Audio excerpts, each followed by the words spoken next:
In humans, locomotion is accomplished by the interaction of the skeletal and muscular systems. You have already learned about the skeletal system in the previous lesson. This lesson will focus on the muscular system. There are three main types of muscle tissues: skeletal muscle, smooth muscle, and cardiac muscle. Smooth muscle lines the digestive system and is responsible for peristalsis, the contractions that move food through the digestive system. Smooth muscle is also found in the walls of arteries and veins to control blood pressure, and in the diaphragm to control breathing. Smooth muscle is known as involuntary muscle because you cannot control the actions of these muscles voluntarily. Another type of involuntary muscle is cardiac muscle, which is found only in the heart. Cardiac muscle contracts rhythmically to make your heart beat. This is arguably the strongest muscle in your body, since it never rests.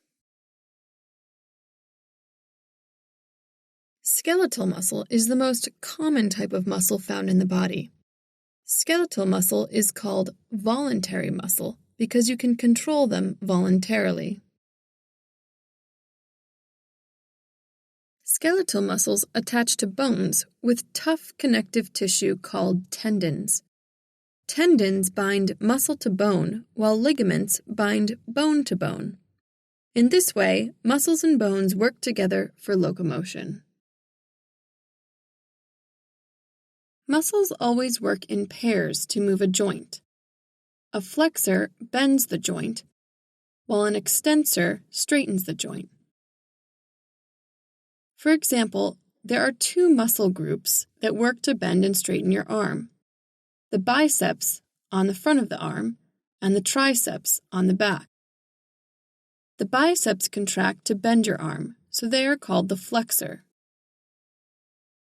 The triceps contract to straighten the arm, so they are functioning as the extensor.